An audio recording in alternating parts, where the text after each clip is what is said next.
For some reason, the link, I don't know, we had to redo the link.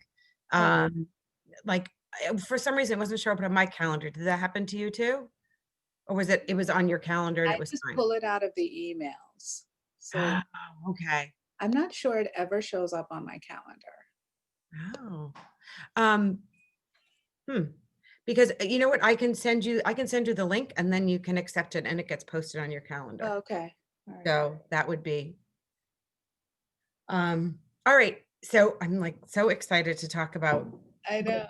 I know, I'm like, especially after taking the personality test. I hope other people took that personality test because that's, and I do, I'm telling you, like when I took it, it made a difference. But you know what? Let's get started. I know it's like 8:23. All right. We have 5 people in, 6. You were good. Let's go. We're good. Let's go. All right. We're on. Um, so welcome everybody. Happy New Year. We're in 2021 and you can't get your money back. It's already started. Sorry, you're sucked in. Good morning, Beth. Yeah, we need routine, getting back to it. I'd like to welcome everybody to Empowering Women Entrepreneurs. And we have the beautiful in purple today, purplish blue, lilac, The blue. Yeah, I don't know. Aisha Hamilton, the owner at Hamilton Law, and she focuses her practice on employment law. And as I always say, she is a champion for employees. I'm Elisa McCabe. I'm the owner at First Steps Financial, and we help small businesses by simplifying processes, organizing financials, and gaining insight in utilizing technology and strategies. And I still have to read that off. I don't know why. I should just say we help small businesses get their act together. How's that? Yeah. And I just want to give you a shout out. So I've had some bookkeeping troubles over the past 2 weeks and realized it's time to make a change. And so I texted Elisa and I was like, okay, I need you now. I need you yesterday. I don't know why I didn't pull the trigger on this sooner. She and Gina set up a call. We did a Zoom call yesterday. Can I just tell you, when I see streamlined efficiency, this is what this call was. Gina did a fantastic job with sort of the quote unquote intake, right? Getting the information from me, understanding what I wanted. Elisa was there, but she has trained Gina so well that Gina took the lead on it. And it was a thing of beauty to watch. And then I'm watching this going, wait, that's really great. How come I don't have that? But You need a chief of staff is what you need. No, I mean, yeah, thank you. It means a lot to me, given my personality and how I hate inefficiencies because I took my personality test. Uh, Gina is, it's nice because half the time I probably shouldn't be on the calls because I start talking about other stuff, but yeah, Gina interspersed the call with the questions that needed to be asked. yeah. And she was funny and developed a connection. I don't think Gina and I have really talked before for any length of time.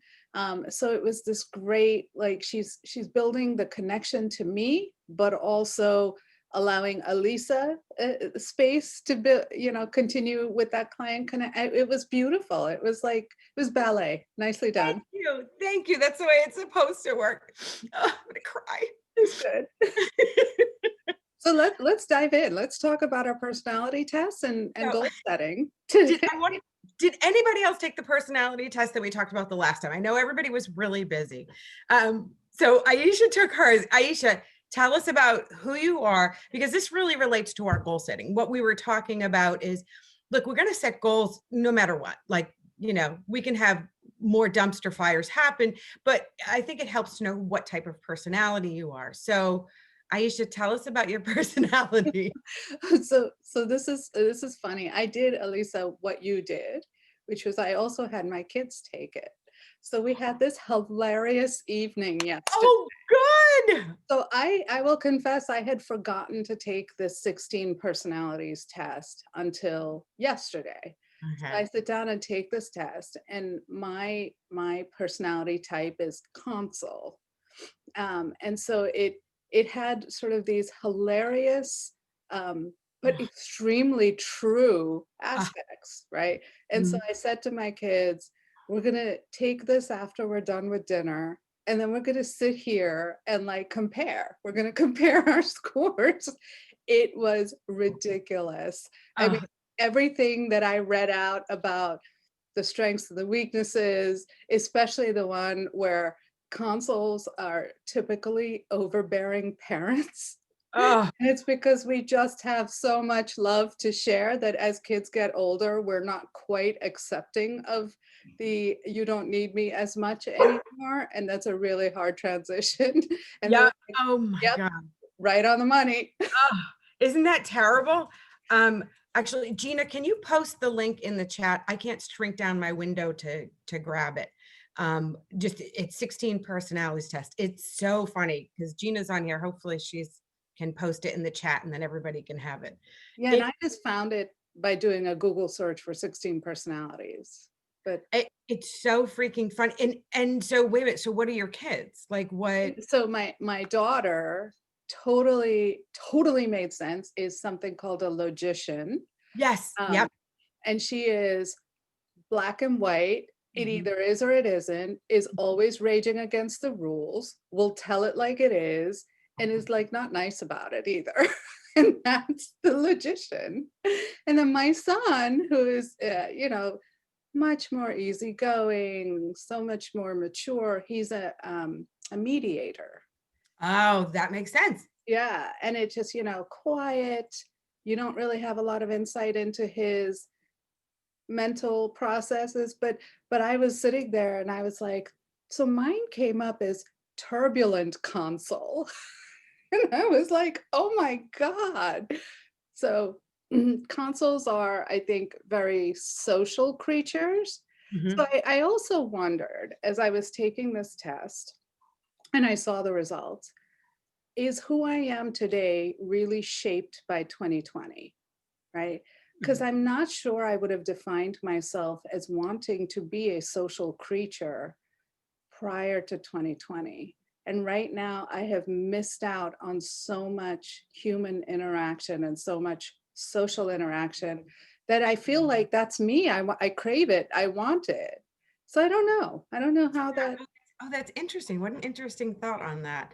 Yeah, is it shaping? Because I also think that at different stages in your life, when you take this personality test, that maybe it might be different. Right. So, so I'm a commander, which is completely unpopular. I am I had to I took it and I apologized to my children and to my husband and like laughing about stuff. I'm like reading stuff to them. Like I don't understand why not everybody is on the self-improvement track. And I'm actually totally surprised when people try to avoid those things. I'm like, "What? No, come on. Like, let's go. We're going to read this book and then we're going to eat good and we're going to do." And they're like, yeah, no, it's like and having and I absolutely detest inefficiencies. And everybody on my team knows that. They're like, "Oh God, oh, she's gonna try and fix this. You know, she's gonna Yeah. come in." But it works out, but it actually helps in I found it I don't know, reaffirming. I felt like, oh, I'm okay. Like this is part of my personality, and there's some good things about this. And Yeah. so I did like that about it because I do have a difficult personality. I am not like the easiest person. Just ask my current husband or my ex-husband or my children. Just ask them. Actually, even one of my clients, adorable, who I've become really good friends with him, he's like, wow, you're super intense. That's hilarious. I see, I don't see that aspect of it. And maybe it's because, like we're both kind of intense, Yeah, crazy people. I think that's true. I think other intense people don't notice it Right. because I don't get it from everybody. Right. But And I I wonder if that's an entrepreneurial trait, right? So, and it doesn't mean that you have to own your own business, but you have this entrepreneurial personality mm, that then brings with it a sense of, well, why wasn't this done? I asked you to get it done. Well, why aren't you doing this? Why, just sort of a Like, come on, let's get it done. Yeah. Get Like, okay, this back is to easy. work. Let's just, yeah, I am like, and my staff will tell you, I'm like, oh, wait a minute, we can just look at that up. We'll figure it out. But I think I have persistence, which has been a trait since I was young. I've always been very persistent. And the worst thing you can tell me is, no, you can't do that, Right. because then Well, I get it done. let's talk about, I'm wondering, oh, Allison says she got entertainer. I love that. Ooh. All right. That's so one of my friends is an entertainer. So I was actually just reading that yesterday. And that's really interesting. But so take your personality test and then start thinking about goals. So there was a conversation that I had with my team, and I said, like, or I don't know if it was my team, but I was talking with a group of people and I said, what are your goals? And people were like, goals? Please, I'm stressed out enough already. I'm not stressing myself out more. And I was laughing. I was like, oh, I didn't even think of that. But again, there I go. Like, I'm all about self-improvement. Like, what am I going to do this year? And other people don't look at it like that. Yeah. So I think it's good to think about, like, maybe setting a goal that doesn't stress you out. But like, what's stressing you out for January? Like, what are you looking at, So Aisha, that is? every January, I feel the same way, right? And I described it to somebody as I'm standing at the bottom of this huge freaking mountain, which is the rest of my year. And I just don't know how to skin this cat. I don't know how to scale this mountain. And every year, so I look back on 2020 and I compared it to 2019 and I did something right, right? But I'm sitting here at square one again, looking at, do I know what I did right and what I did wrong? Or was all of that just a fluke? And especially with 2020 and COVID, is that going to happen again? I know. Was that working off of the steam of marketing and networking that I did in 2019? And so hence, what does 2020 bring to me to promote growth in 21? Right. Right? It's blowing my mind. So as I was sitting here, and because we've been talking through 2020, I've been much more focused on I need to be planning my goals and really be a little bit more smart goal oriented as I more than I have been in the past. Oh, that is awful. I don't know if I'm going to do that. It's so freaking stressful. And you can set a revenue goal. That's actually the almost the easy part, right? It 'Cause is. it's tangible and I can I can come up with something. But if all of the other stuff, like how am I gonna get there? Mhm. I don't know. What about you, Elisa? What's killing you right now?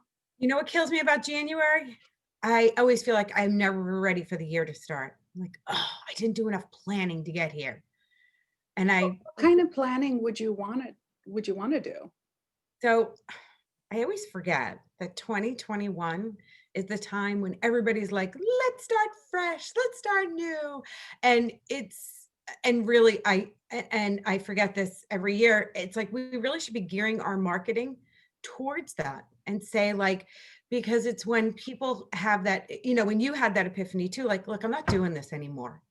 I need to do things differently. And January is always such a good time. It's a good time for us too, financially, to start your books in 2021. So I always feel like, "Oh, why didn't I make that suggestion? Why didn't I do this? Why didn't I plan better for?" And January is also a really good time to start a series, like a webinar series. And that's what I've been focusing on, is doing webinars and just trying to educate business owners about life as a business owner, not even just about financial stuff, but like, oh, running a team and doing all these different things.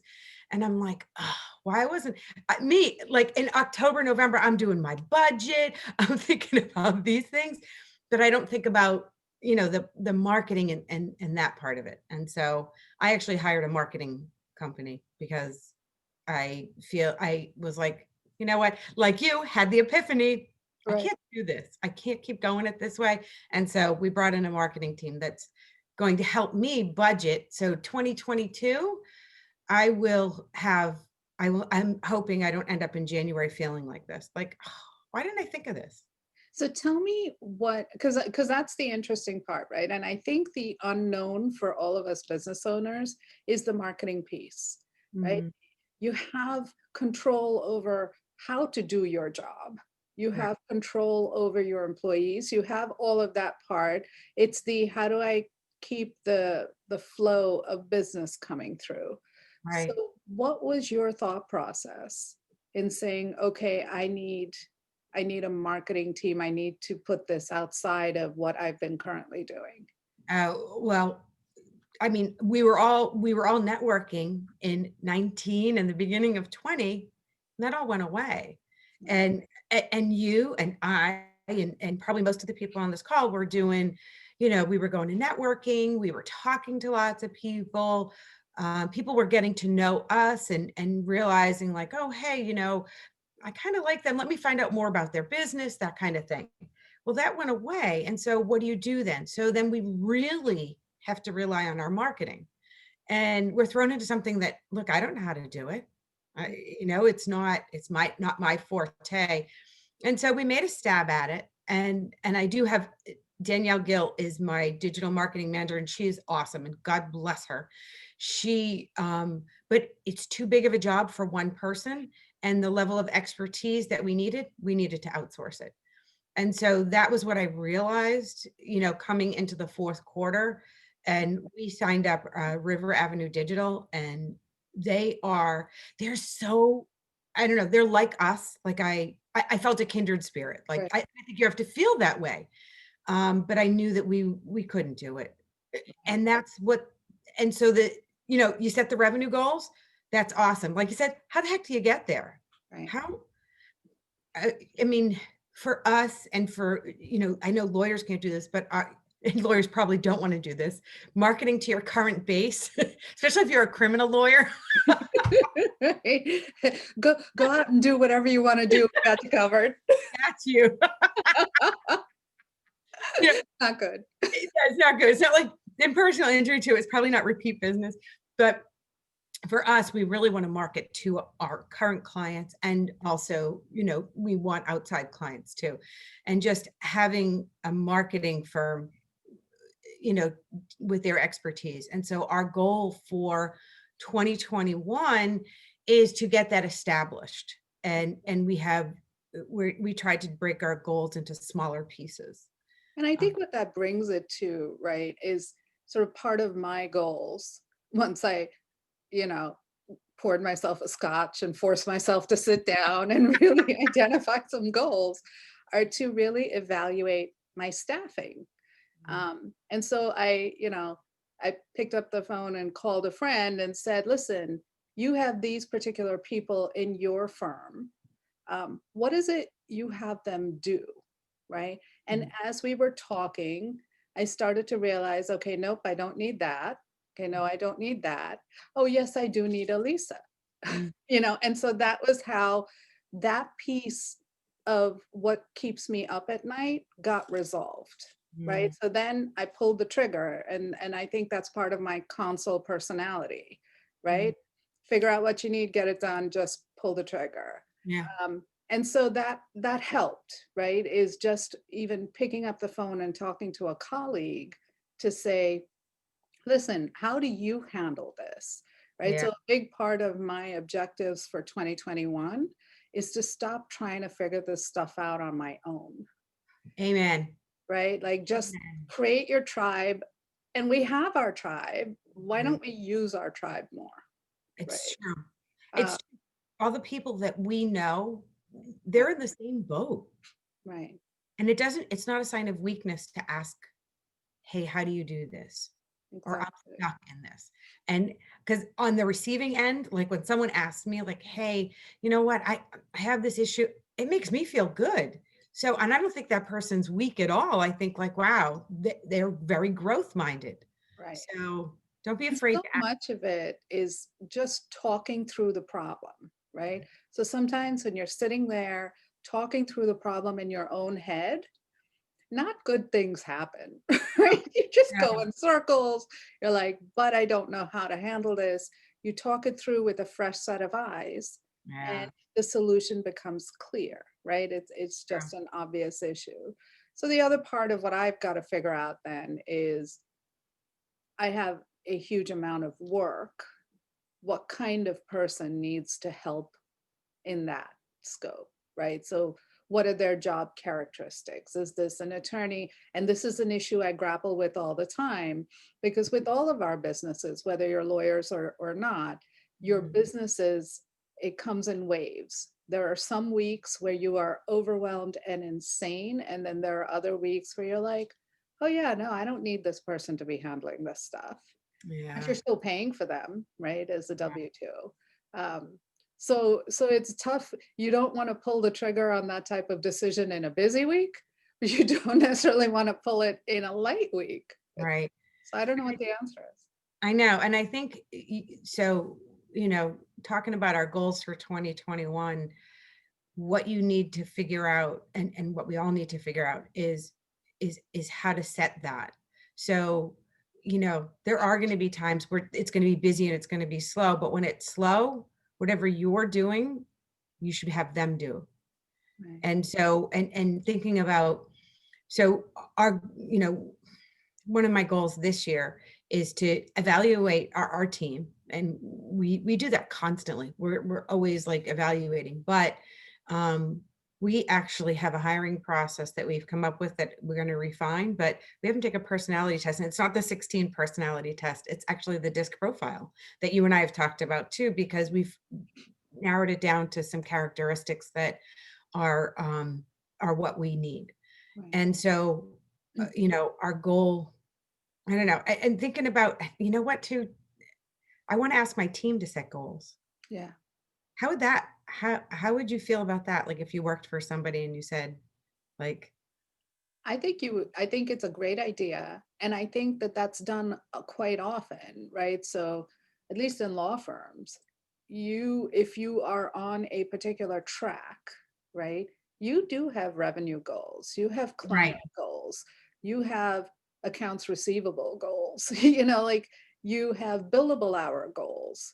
Um, and I think that what that does is it fits your team into the big picture of your goals, because mhm, you're now setting goals that you wouldn't necessarily have.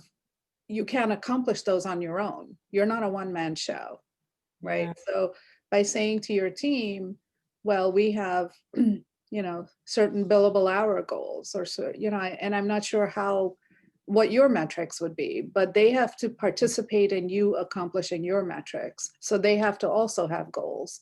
Otherwise, you don't get to your goals. yeah. No, it's true. So, I mean, we are doing the book Traction, which is all about goal setting, and we have rocks every quarter, and I love it. I can't. It's given me direction. Like I almost don't have. I'm kind of like January came and I didn't say like, oh, I have to set goals. I actually already have them. So Right. I was like okay with it. So I wasn't like stressed out about it but I mean, so when you, Allison says, she'd love to set goals with her staff. They did it one year, but they haven't done it recently. Mm, So Allison, maybe that's this year's goal, yeah. is January goal setting, right? For your staff too, And why do we have it in our head? It has to be January. right? Like we're always, and I keep thinking about that too. Like, why does it have to be January? Why can't we start like let's start quarter 1. I mean quarter 2. Like let's start in April and start fresh. Right. Like, I mean, I don't know. I So think we think about things in almost like too much of a tunnel vision. so let's think about, and this I have to talk about this because it drives me crazy. So once you set your goals, what Hmm. do you do with them, right? So you've got to do the work to accomplish your goals. But any business coach you ever talk to talks about accountability partners. And who are you sharing your goals with? So Elisa, who are your accountability partners? Who do you share with? So I do it with my team. I do it with Gina and Danielle and Michelle, who's my accounting manager. And the worst thing ever is getting a frowny face if I don't accomplish my goals. Like, and because I'm the boss, like I get it. Sometimes I forget that that's my position and they can't go like, well, you're fired. You didn't get your, like, they're like, and I'm like, oh, I know I suck. Let me do this. So this year, my goal is not to get the frowny face and not to suck for my team. So I have it on a sticky note that is going on my wall. So I look at it every day. And that way I will be able to accomplish it. I also have set up a task in Asana that is every week. And it's a task every week that will accomplish the goal. It's broken down. I actually started creating a spreadsheet yesterday because someone was talking about their rocks. And so I'm doing the work that'll set up a framework that it can continue going, because my team does hold me accountable, and I feel horrible. There's nothing worse than someone being disappointed in you. Like they don't even have to yell at you. So that that's exactly so when I've had a business coach, um, or I've had like a marketing manager, right? And they'll say to you, okay, what are we going to accomplish over the next 6 months? Break it down to monthly, and then we do either a biweekly call or a monthly call, and and you get the frowny, the sigh, right? There's always the sigh. And I just want to say, okay, I get it that you had a schedule that you needed to have me complete something on, but I also have to work these cases. And it just drives me crazy when Mhm. someone who is not in my business sighs about me not completing a task that I have asked them to hold me accountable for. I get it. You're Yeah. supposed to hold me accountable and keep me to a schedule, but it also just ticks me off. Like you have So, no idea what I'm doing, what I'm going through. no, and so it's frustrating to me because if I'm like running on this wheel of trying to get the work done, and you're going to sigh at me because I didn't write a blog post this week, we are not the right fit. Yeah. Right. And so I just don't know who the right fit is because, for God's sake, like I still have a workload. Yeah. No, and that's the hardest thing I think about being a business owner, is to get stuff done. Right. It is, especially when you set goals. Like, how do I get to that goal? Right. And and I think I just got to the point where I got sick of showing up, and not having stuff done because so many other things got in the way.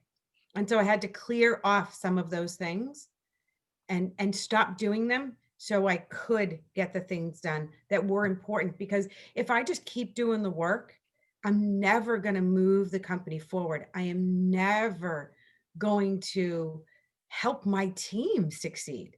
Right. I feel like they depend on me, and I feel I have, and this goes back to my personality, I feel very responsible for other people around me, Right. whether it's my kids or it's my team.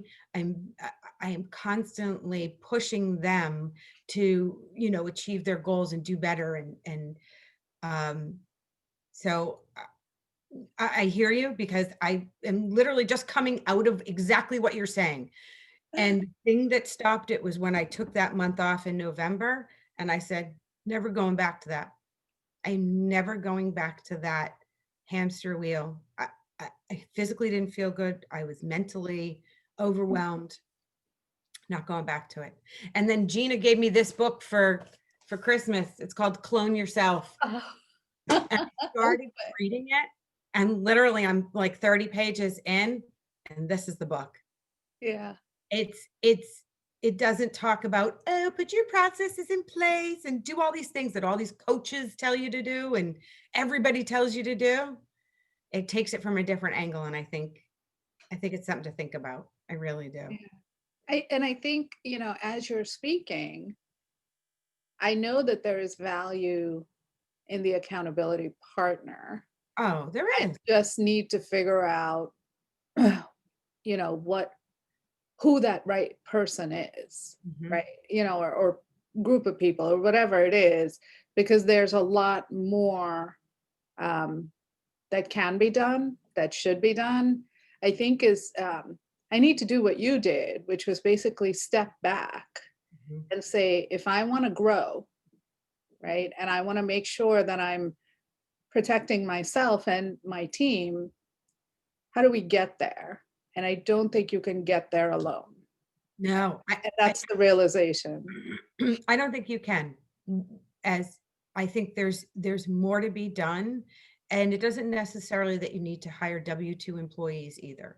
Right. You need to find like-minded people, whether it be a coach, an accountant, or anybody who wants to be on your team. And if you're going to hire somebody who's going to be a paralegal, or they have to be like-minded, Right. in that, and they have to want to be able to achieve the same goals as you and be on your team. I think one of the things that has made a big difference is that everybody on my team has buy-in towards our mission and towards the vision of what we want to happen. And I share what the goal is for the year, not only the financial goals, but internally, like what kind of cultural goals that we have. And that really, really helps. The hardest thing is carving out that time, figuring out what just finding the time to have those thoughts. Right. Like you know?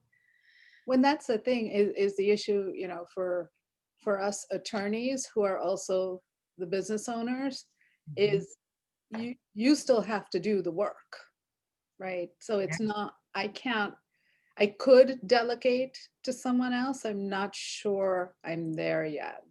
I'm yeah, not sure I want to be the rainmaker attorney versus the attorney actually doing the work. I think I have to be a hybrid of both. And so that limits me in what I can delegate out. I know. Right? But I can delegate out marketing. Right? And I have tried to do that over the years unsuccessfully.